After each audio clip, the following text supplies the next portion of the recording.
Hey, what's going on, guys? This is Cullen, and I'm with Johnmeyer with Recall Florida, and we are at the Matt The Welder event, and I figured it'd be a good time to do a quick interview and kind of go over what Recall is all about.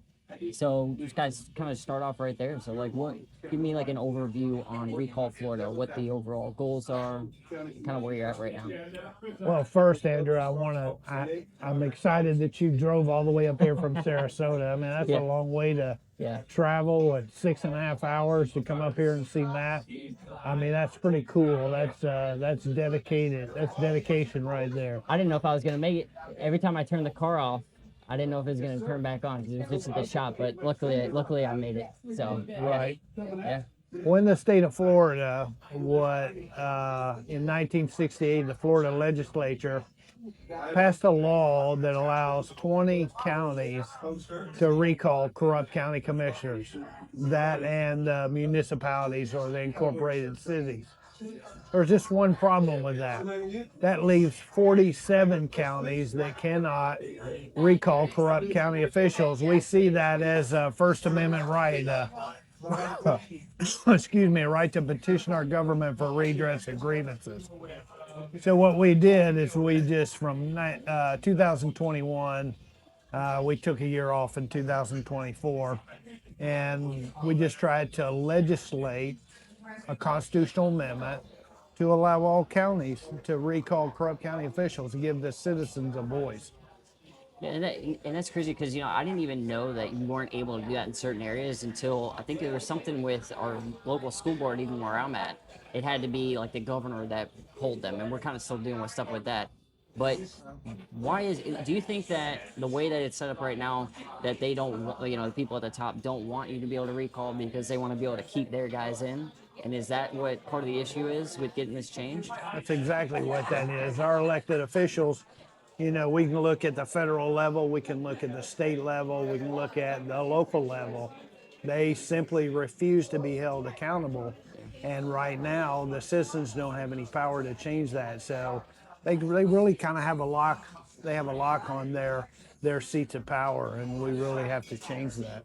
And how do we go about setting it up to where we can change that? What's the current, where do we have to go to do it? Is it kind of just fill with local grassroots candidates, kind of move them up and then be able to make that change? Or how do we go about changing that? Well, here's the thing. We can do the grassroots candidates. We can take control of the RECs. But when the candidates get in, we still have the same accountability laws.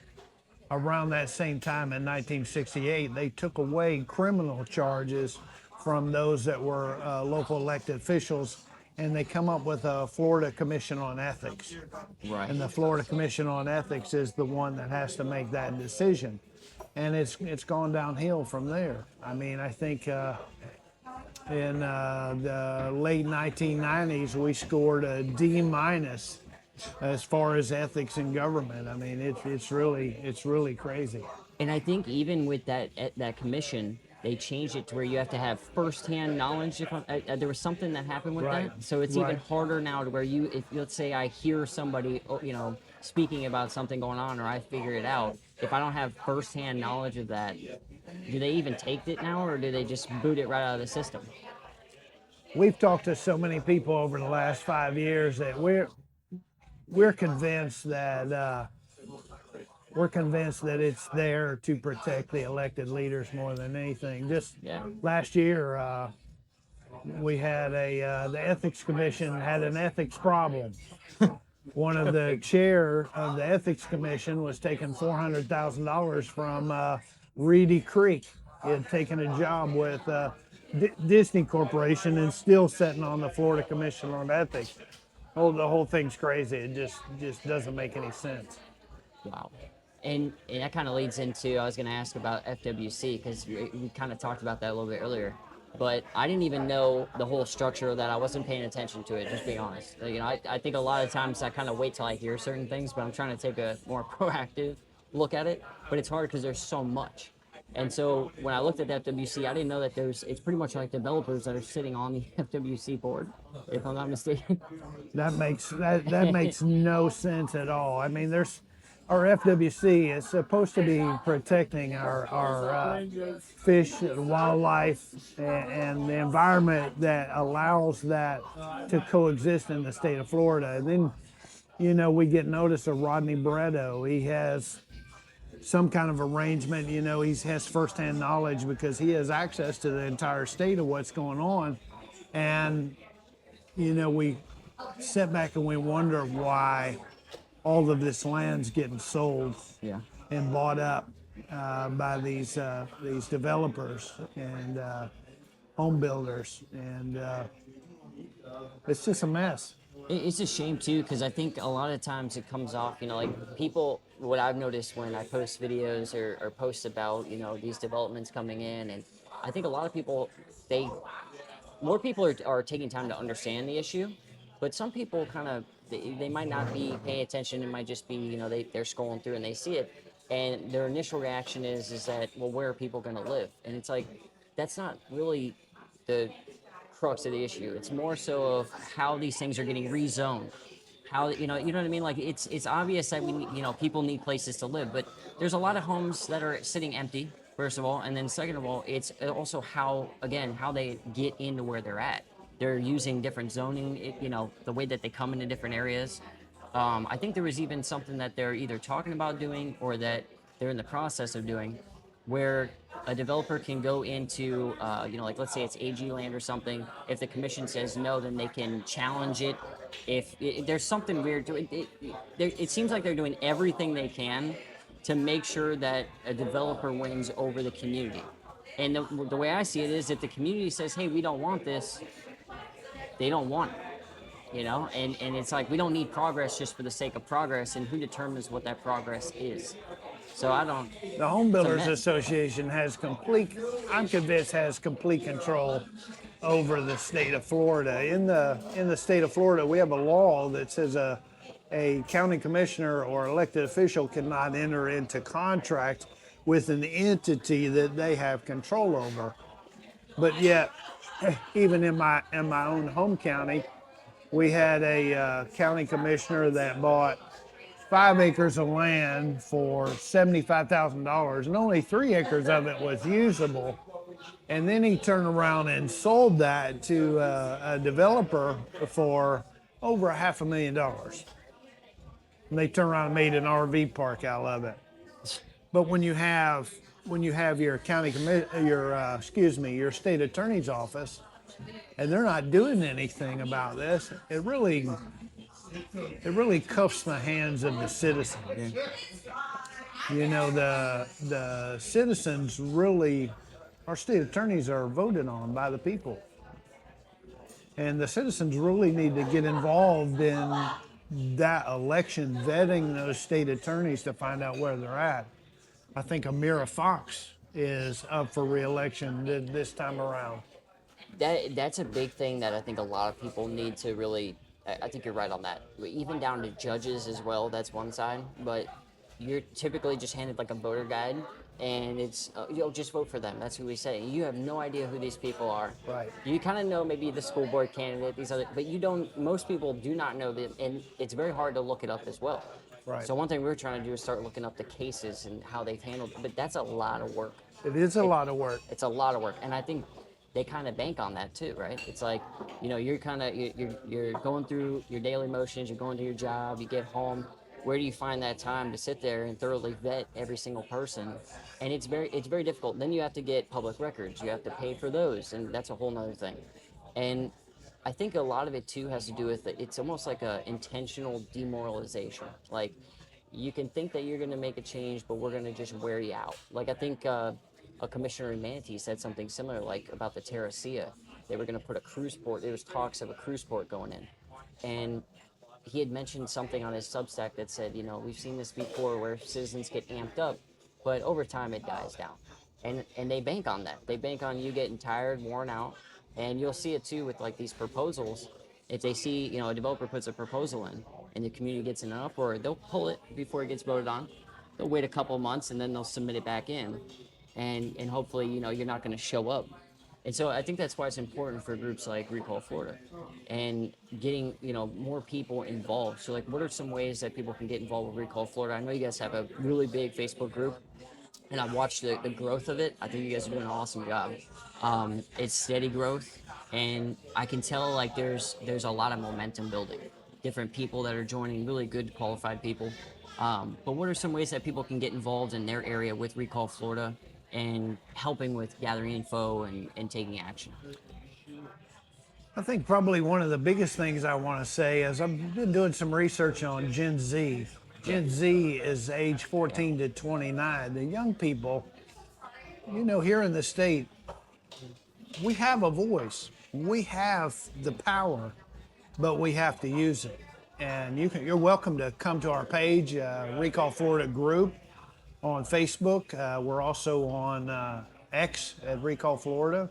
And you can find out more at recallflorida.org. You guys can come on and be a part of that. Join in the discussion. We have counties from all over the state of Florida that are sharing stories of corruption. You might come to our page and see down in Sarasota they're dealing with this issue, and then up here in Santa Rosa I'm dealing with the same issue, and I get to watch how they handle that issue, and then I can then turn around and apply that same action to Santa Rosa. One of the things that is really interesting, and I wish people were paying more attention, Manatee County has won some major wins against the builder and developer, and a lot of it is based upon how they word their land development code or how they apply certain things. And when I watch them and watch how they handle an issue, I think, man, what if I could multiply right, that 67 times? right,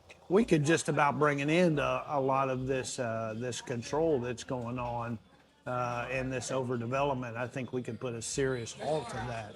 So there is ways to do that. You can get involved before the legislative session. They have legislative delegation days. right, And right, every year, 5 or 10 people will come and they'll get in front of the legislative delegation meeting. Imagine if it was standing room only right. when you went in there. That's Be- what we need. yeah, That's huge. Hey, you're right about Manti. I watched that happen. It was a prior election cycle. I saw the way that a lot of grassroots, the messaging, the way, and they completely, kind of overhauled it and showed that, hey, we're in charge. And you're right about how they handle it. And that's key too. What you were saying. Instead of the connection of, I can see what you're doing and dealing with in your area, and that connection alone is really important because what we've noticed, especially in like let's just use the data center issue as an example, right. is that most people, they come together, they become an expert, regular citizens become an expert in zoning, they become an expert, and because they dig through all the information. And then what happens is that then another data center starts popping up in another location. Well, those people have to like reinvent the wheel. And by the time they do that, they're most likely behind. The best way is I can see what you're dealing with in your county. How can I apply your wins to my county? Right, And that's exactly. important because that way we're not behind the ball every single time. So that communication across counties is really important. I think you're right about that. That's a big thing. That and showing up. I think a lot of people underestimate the power of everybody showing up, and I think that's kind of like what we're trying to show too. It's just like to show up, film, show people what's going on, and get people involved. And I can feel a change happening. I know we've Oh, talked about this absolutely, before. Yeah, absolutely. Because I think people are starting to say, "Hey, I'm not alone." yeah, I feel like powerless down here in my county because I can't get anybody's attention. But when you look out and you see right, the whole state is dealing with it, yeah, so there's a certain bonding there, a certain unity. People, they'll have a conversation in this chat or this over here, and you start to see people coming together because it's not Republicans versus the Democrats, it's us versus them. that's key. And I think that's Yeah, the thing that we have to understand as citizens. And I'm glad that I ran into Andrew because me and him see things, we kind of see things in the same line. And he's doing a good thing. He's going out on the street. He's man on the street. He's getting that front facing conversation going on with you guys out there. And I think that's important. I appreciate it, and I kind of got inspiration from what you guys are doing because the biggest thing too is consistency, and I think that that's a big it, a lack of consistency can throw everything out of balance. Right. And so you guys have been steady, consistent, and really beefing everything up. Like I can visually see it, which is Right. awesome. And you're right about Gen Z, and what I keep trying to tell young kids too is it's like, look, we were all young, we all kind of maybe got into some trouble having fun, this and that. Why Right. not do good trouble? Right. And this stuff can be fun because there's a lot of like doom and gloom because Right. it affects you. You visually see the change in your community, and it's easy to get down and sad and depressed about it. So I think one, the community of Recall Florida group, you can see other people dealing with it. You can chat with them. Having that sense of community feels good because you're not the only one. Right. But then also we need to find ways to make it fun to deal with this, and what I've noticed too is a lot of people think that when you don't speak on what you believe, a lot of people will just tell you what you believe. Yeah. And what you said is true. The whole we're not Democrat, Republican. It's like, look, I align with Republican values, but when I see certain things happening, it doesn't matter if it's a Republican doing it or a Democrat doing it. I'm going to call it out. And I That's think how it's got to be done. and I've been to rallies where I'm saying hand in hand with Democrats, Republicans, and I think that they see that as a big issue too because that's part of the change that's happening is that you can watch the news all day long, you can see oh, these people hate me, but when you actually get out there and you start talking, you find you have a lot more in common than what you think. Right. Not everybody's trying to hurt you, not everybody, there are people that will, right? Right. But it's not what you think, and the more you come together on it, I think they fear that a lot. I know it's obvious, Oh, and we they know do that, fear it. They absolutely but do fear it. it's a unifying issue. Is that nobody wants to feel like they're not being heard, that their tax dollars are being wasted. I have no problem with people earning money, being wealthy and this and that, but if you're doing it off the backs of other people, that's wrong. Yeah, of course. And so we can share those values in common. And what's exciting for me is that I see it as a path forward because it's unifying. It's going to make things better when we change these things. And I think about my kids, and I look at it as, we don't want to just, the party, you know, ideology is just push through and we're going to be in charge of everything no matter what. Don't call out your own party. Just beat the other party down no matter what. And I look at it and I'm like, well, what's left after that? Right. Right? Like, what America are we going to have after for our kids? Isn't this what we're trying to do? Is pass it to the Right. next generation? So I think it's exciting, and I think a lot of Gen Z are really. When I was their age, I wasn't involved in this stuff. And a lot of the kids I talk to, really good at like metaphysic debate. Really interesting kids that are coming on the scene that give you hope, Right. And so I think what Recall Florida is doing is huge. A lot of the stories that you guys have been doing too, where it really breaks down in depth what's happening. So it's not just, oh, this commissioner did this to me. It's like a full breakdown, and there's even action items on what people can do. And so I think that that's a release too. You don't want to just hear, oh, you're getting screwed over, and then you're like, great, what do I do? Recall Florida actually gives you a pathway to make change happen. Right. That's the exciting part. Right. Because then you can take charge. Right. Like, I'd rather be in control of my own suffering. You know what I mean? But the thing is there's a way out. And so I think that's awesome. And I know your wife's running. Right. So there you go. That's something that it gives hope to people. You guys are great people, so I know that if she was in charge of things, everybody would be in charge of things and be on the right track. And so I think we need to see more of that. But what are some things that you would like to see as far as the growth of Recall Florida? Like, what's the next chapter look like? And I know it's kind of hard to define because it does encompass a lot of things. But let's just say there was no roadblocks. There's no, don't worry about anything other than what do you see in front of you? It's a tough question. Yeah, I know. I have big visions for Recall Florida, but I would like to see a fully functional legislative team that's made up of watchdogs and researchers, because when session starts and our elected officials start pushing bills into bill drafting, And when they come out of bill drafting, we need watchdogs. We would have watchdogs that are reading the bills, and they're looking for key words and key things, and then they're drafting a report, and then they're bringing it back to the main organization, Recall Florida, and we're boosting that out to the state, where we're letting every single person in the state of Florida know what's going on, because knowledge is power. Right. Ultimately, we can let the citizens know what's going on. Just in this last session, we had agriculture bill, and buried almost all the way down, like 1700, line 1700, they had a clause in there, a disparagement clause, that if you stood up against an agriculture company and you said, what I think what you're doing, I think is wrong, and it's based on this, this, and this, that you could be fined heavily. So what that does is that Crazy. puts a chill on free speech. So we would have this legislative team, and then we would have. I would love to have an investigative team, where you've got private investigators that are digging into these stories that are coming from private citizens with their county commissioners, where citizens could drop off information into a like a lockbox or something like that, where that information is protected. Yeah. And our investigators would take that and they would investigate it, and they would draft a report. And they would be skilled at writing the report, so that if we submitted it to the Commission on Ethics, or if we turned it into the Florida Attorney General's office, or if we turned it into the FBI, it would be written in such to a go. way that they can't reject it. Yeah, that's important too. It's like it has to be properly put together in a way that it's not just yelling. Like it has to.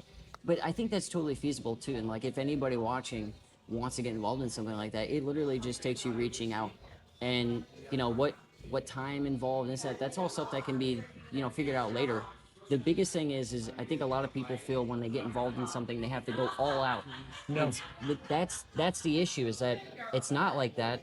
It's actually the more people that get involved, the more you disperse the work, and and that's what's key. Is that the problem right now is that I think a lot of people wait for somebody to stick their neck out, and they put it all on them. And that's honestly what I did for a while too. Is I said, oh, you know what, I'm not qualified enough. I'll kind of get some info and I'll send it to them. But that guy knows what he's talking about. Go ahead, get out there.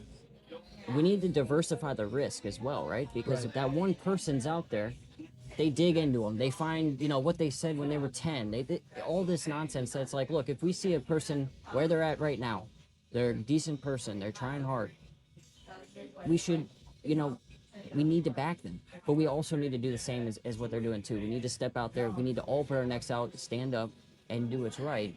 And then that way, again, diversifying risk is a huge thing that I think. Right. Because a lot of people, if it's just one person and they get taken out by, a media storm or some story or, some Pennicini type hit squad, then the mission dies. It's like you can't allow that. One of the things I'd like to bring to your attention too is one of the things I'd like to have is I would like to have some attorneys where we could push some new bills, where we could make some accountability laws. We could bring some accountability laws into the state of Florida with clear, defined definitions. So, say you're running for county commissioner and you do X, Y, and Z, and the bill says if you violate X, Y, and Z, this is going to be the consequences for your action. So if we have an attorney that's putting together a bill language that is definitive, when those people come into office, when they get elected into office, the line is so clearly drawn in the law, they're like, right, yeah, I'm not doing that, because if I do X, Y, and Z, it's going to cost me $5,000 or $10,000, or I'm going to go to prison, or whatever the case may be. Just like everybody else, right? Right. And that's what's crazy, is that it seems like once you get into these positions, then it's like it just nothing applies to you anymore. It's a free for all. Right. And it doesn't make sense, because that's another thing too, is I think a lot of people, like when they go up to a commission meeting, one thing is I didn't talk at commission meetings for the longest time because the podium was lower than them. That irritates me. I know it sounds dumb, but it just irritates me. But I think a lot of people see these people as untouchable, but also like not human in a way. not rock necessarily. stars, Tennessee. Right, right, and even if they don't know about them, they see that position as, and I think that that's been ingrained in people intentionally over time, that it's, there's no way I could run for that seat. I'm not a lawyer. I'm not. I'm. Who am I? Right. And it's like, no, we want people like that because you're just like us. They're all just like us, anyways. Right. And so I think just that perception alone is terrible. And the more you look at this stuff, the more you just look and you're like, it's obvious that this isn't right. And when you look at something that's obviously not right, that everyone can see, then the conclusion is that it's intentional. And when you realize that a lot of this stuff is intentional, then you look at it like, okay, what's next? And that's where I see Recall Florida coming in. Right. And I think you're right. You know, the having teams set up is key. And I think if there's any lawyers out there that would be willing to partner up, that's huge. That's always kind of a hard part. Right. But here's the thing, you know, if you are someone that's a lawyer and you wanna reach out and help out, everybody involved statewide is going to have your back, you know, and if something happens, they'll use your services. So that's the thing, is we need to also create community while we're doing this. That's really what it's about. um what are some concerns? I go back to the agriculture bill.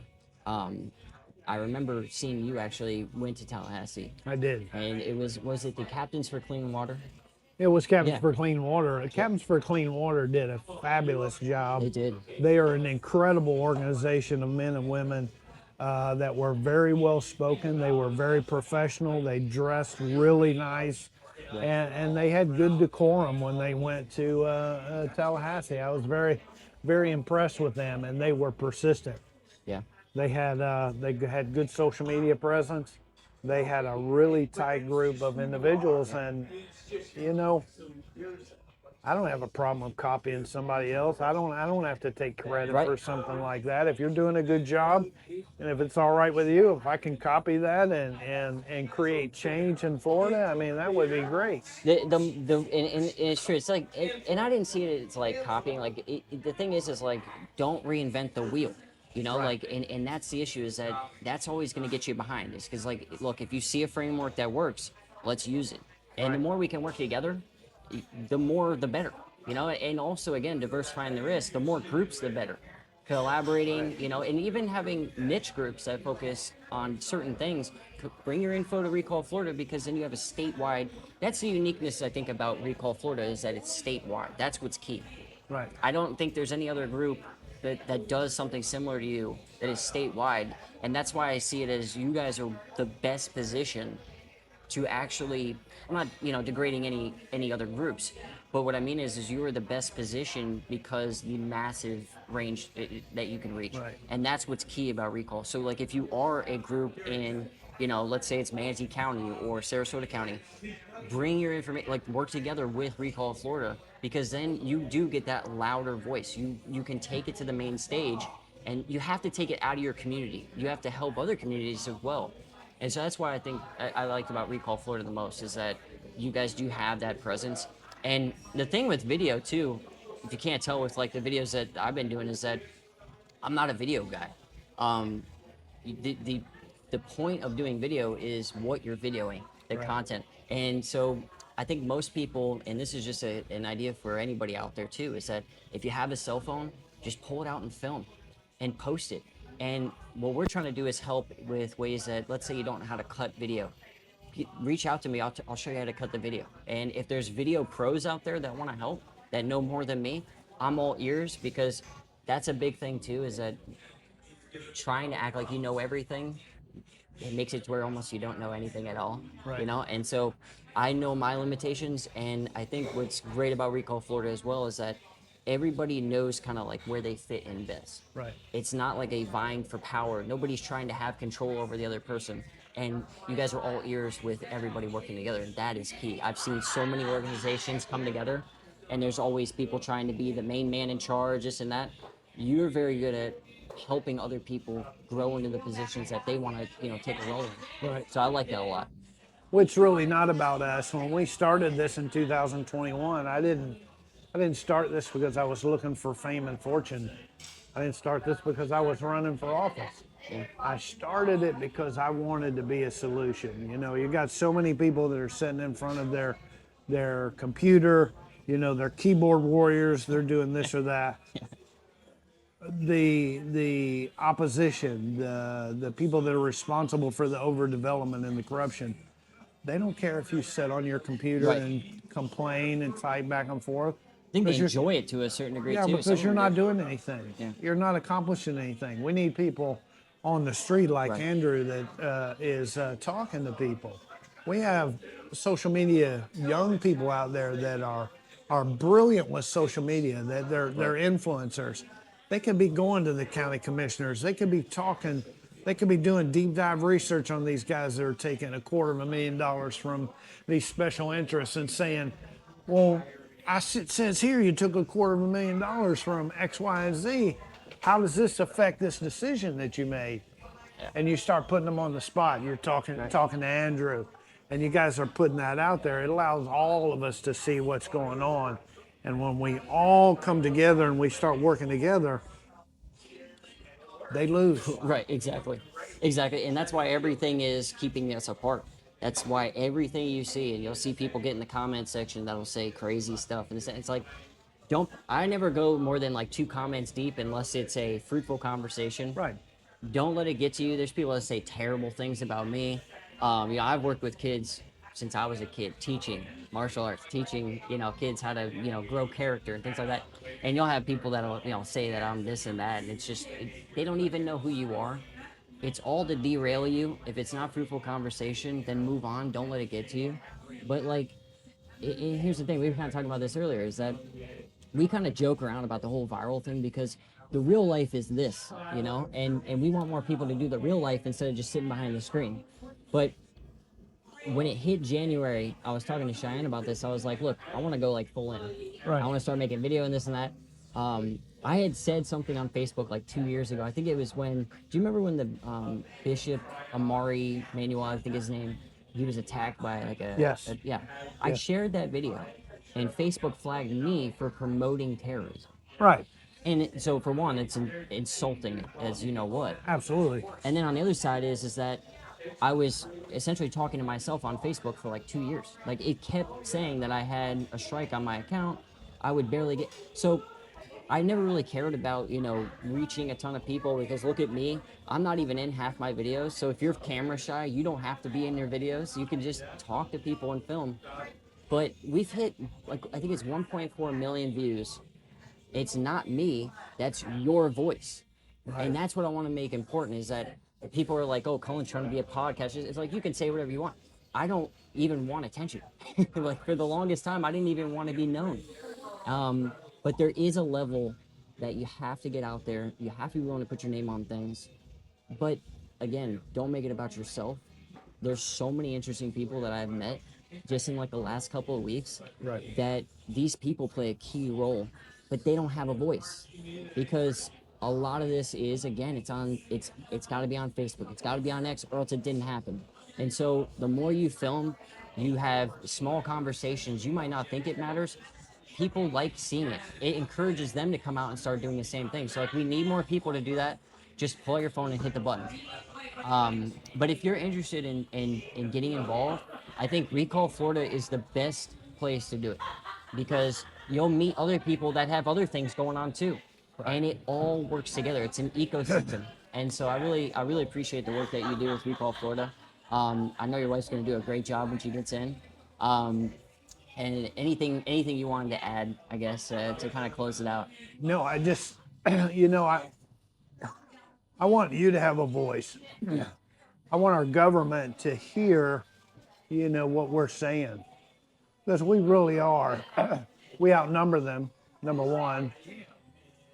And I want them to hear you. I want them to hear what you're saying. I want them to hear your frustration. To the point they're like, okay, we understand. We got it. But in order for them to reach that point, we have to engage. Right. We have to speak. Sitting at home, feeling hopeless. There's a point where you have to take charge of that hopelessness, and you have to start doing something to remove yourself from that. Because our future our future of our state, future of our families depends on what we do with what we're given. And that's pretty much it. I thank you for interviewing me. I appreciate you Oh, coming it's a up pleasure. here. I'm excited to get to meet you in person. Yep.